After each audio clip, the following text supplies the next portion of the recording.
guys! So, hindi tayo ngayon sa naghanap kami ng sunset pero wala na sunset.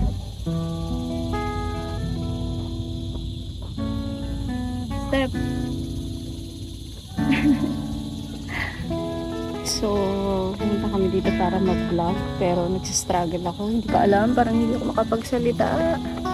Guys, so inabot na kami ng gabi. I think hindi ito yung perfect place para gawin ko yung vlog. So, better luck next time. Try natin ulit sa mga ibang place. Kasi dito medyo tabing daan siya, kaya naririnig ko yung mga sasakyan. So, hanap tayo ulit ng ibang place. Hey guys. September 28, 2024. So, month na ata bago ako ulit nakapag-vlog, and yung last vlog ko is yung nasa bundok kami. So, yun pa yung last na vlog ko, and sobrang tagal ko nang gustong mag-vlog ulit. As in, gusto kong gumawa ng video. Pero hindi ako makapag-focus. Hindi ako makapag-edit. Sobrang dami kong kailangang i-edit na vlogs. Dami ko din naman ginagawa at pinupuntahan. Pero hirap mag-edit kapag alam mong magulo yung utak mo and hindi mo alam kung ano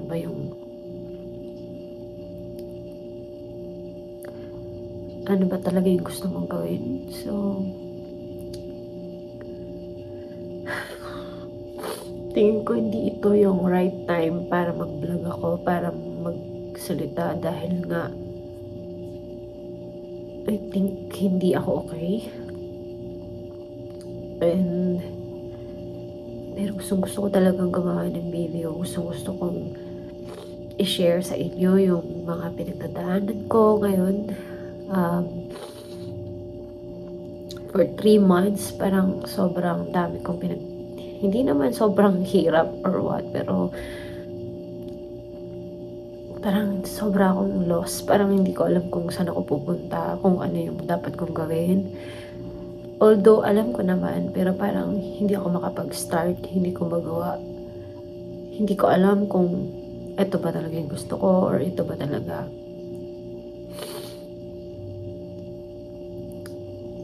Ayun, ang hirap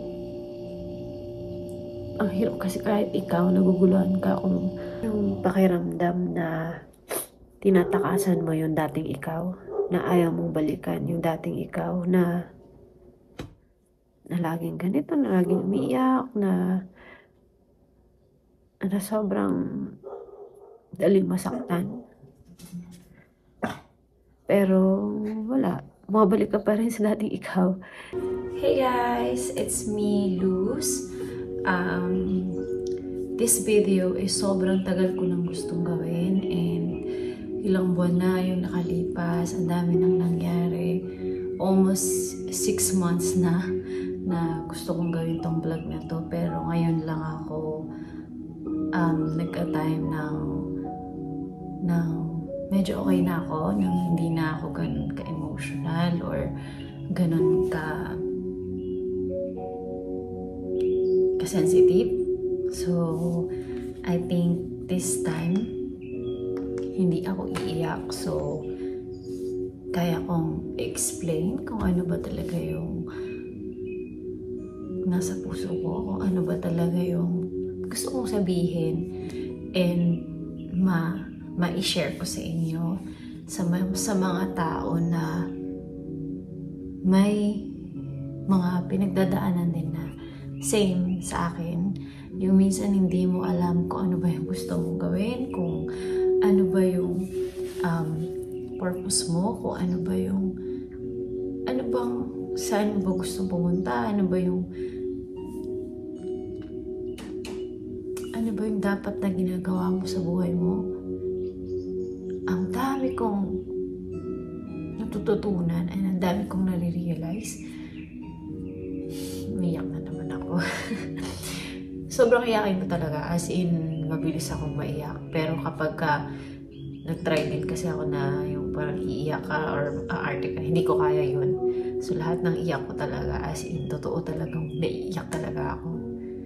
So, okay. So, ayun, ang daming beses ko ang gustong itry na gawin tong vlog na to dahil, yun, gusto ko i-share sa inyo lahat ng mga, yung mga pinagdadaanan ng mga tao na parang okay naman yung life mo, okay naman lahat, pero ikaw mismo sa sarili mo, hindi mo alam kung okay ka. Hindi ko alam kung weird or ako lang ba nakaka-experience nito o baka meron ding ibang taong nakaka-experience. So, dumating ako doon sa time na yun and also, sinabi ko din yun sa ex-boyfriend ko, kay Francis. So, sa mga hindi nakakaalam, hindi ko officially binlog dito, pero naghiwalay kami ng boyfriend ko, pero yun, kahit siya, nahirapan din siya sa akin kasi nga ako mismo parang hindi ko na rin makontrol yung sarili ko. So, ang dami kong sobrang sensitive ko. I mean, super as insensitive kong babae na parang to the point na parang kahit ako, hindi ko na alam and hindi ko na makontrol yung sarili ko.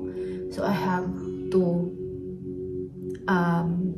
bitawan yung mga tao na sobrang lalapit sa akin, na sobrang mamahal ko para lang maayos ko yung sarili ko.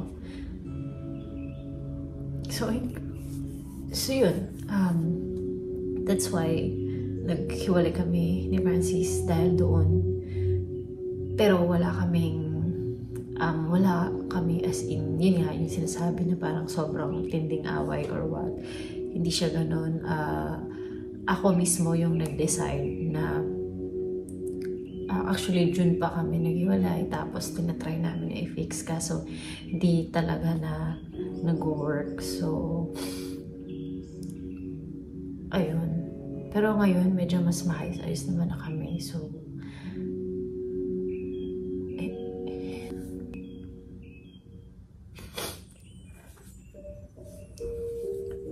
sa totoo lang, hirap talaga magsalita sa camera kasi parang ang dami mong gustong sabihin minsan. Mas marami kang gustong sabihin, hindi mo masabi. May mga times ang dami mong gustong gawin, pero hindi mo alam kung paano mo sisimulan.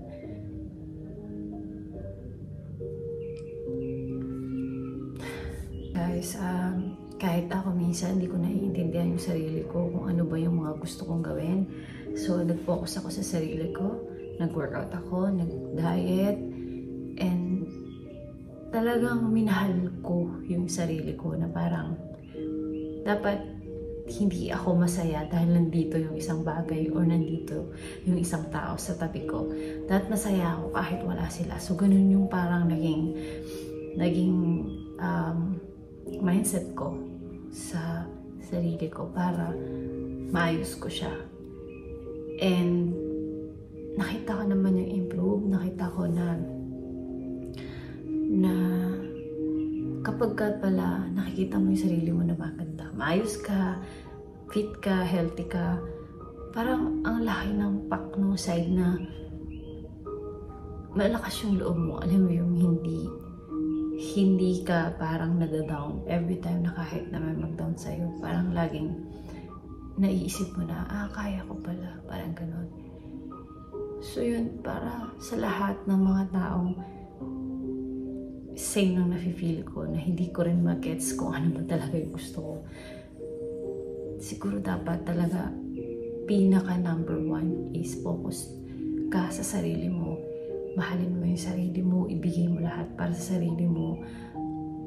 Kasi yung sarili mo, kahit itodo mo yung love din sa sarili mo, hindi ka sasaktan eh.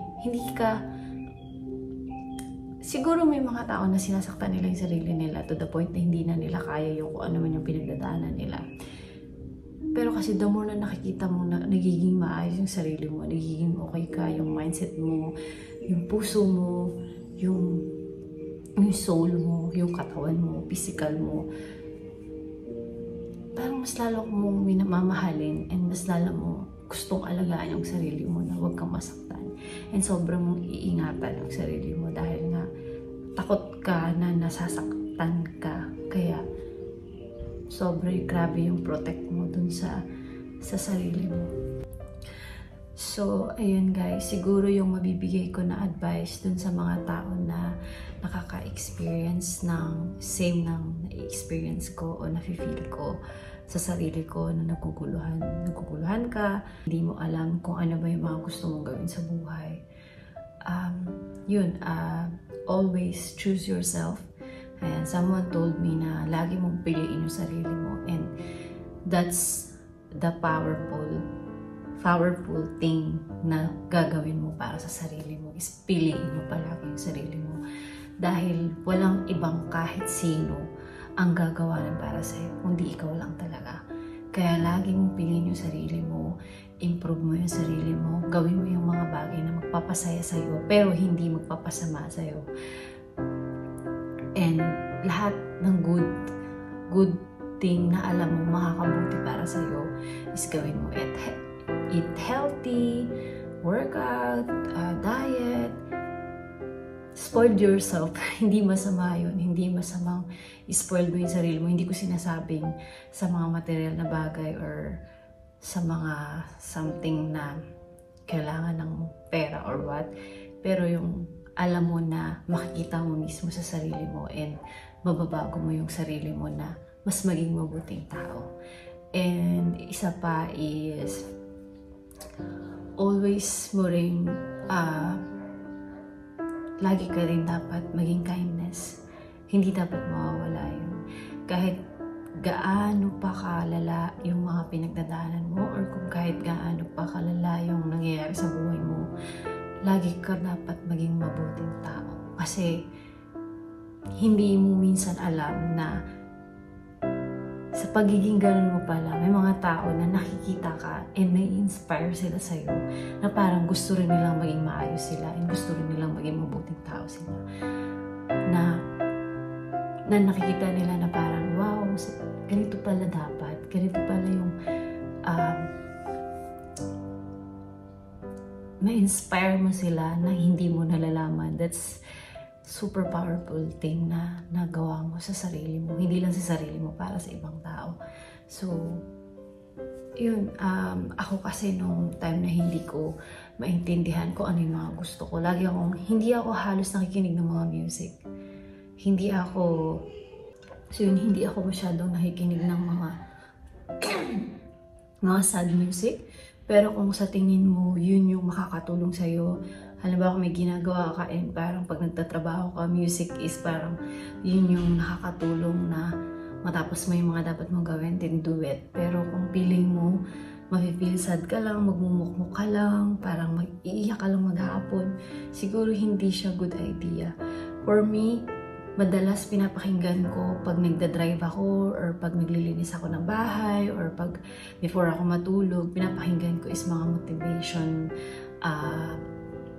podcast, ganyan, or mga sa Buddhism yan, pinapakinggan ko din yung mga ganun. Sobrang nakakaganong loob and dami mong nare-realize na titibay ka kahit pa paano. Parang free, siya, nakakatuwa kasi free sa YouTube, diba? Free na yung mga ganun, imbis na magbayad ka pa ng therapies.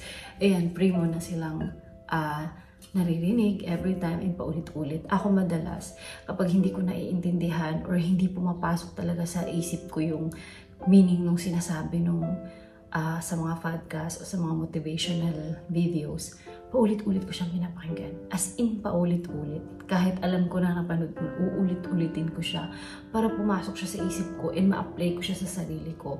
And ma-apply mo siya sa sarili mo and ma-share mo pa sa ibang tao. So, ganun siya ka-powerful, guys, kapag naayos mo yung sarili mo. Kaya, ayun, sa lahat ng tao na may pinagdadaanan na katulad sa akin, kaya mo yan, kailangan mong kayanin, kailangan mong hindi sumuko, kailangan mong may gawin.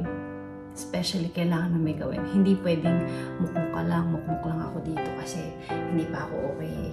So bukas na lang siguro. Dati ganyan ako, laging bukas na lang, laging hindi ko pa kaya ngayon. Importante yun, magbigay ka ng time sa sarili mo na parang okay, today hindi ko kaya, iiyak lang ako today.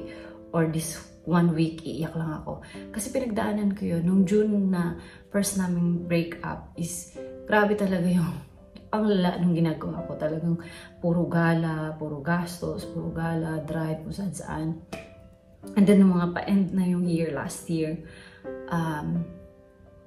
yun, medyo nare-realize ko na kailangan ko ng gumawa ng something. So, nagtrabaho ako, nag-apply ako ng work.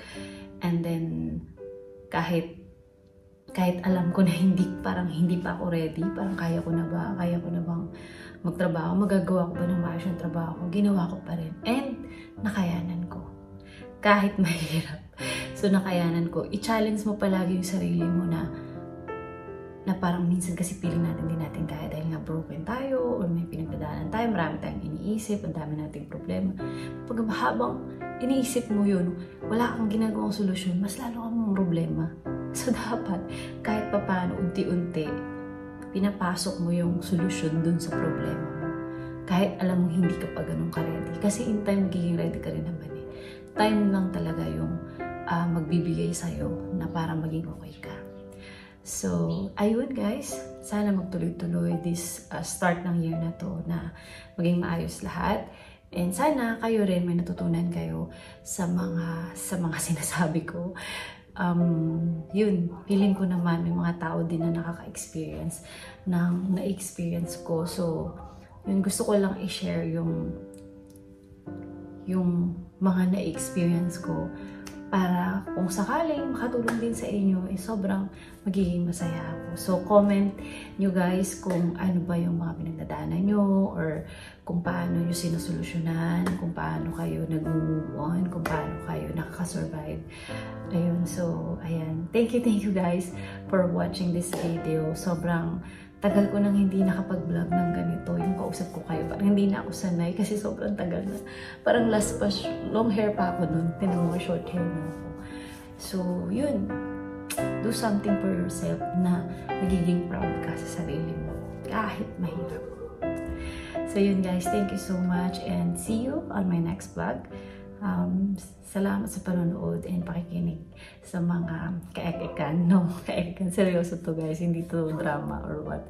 So, yun. Maraming salamat po. See you on my next vlog. Bye!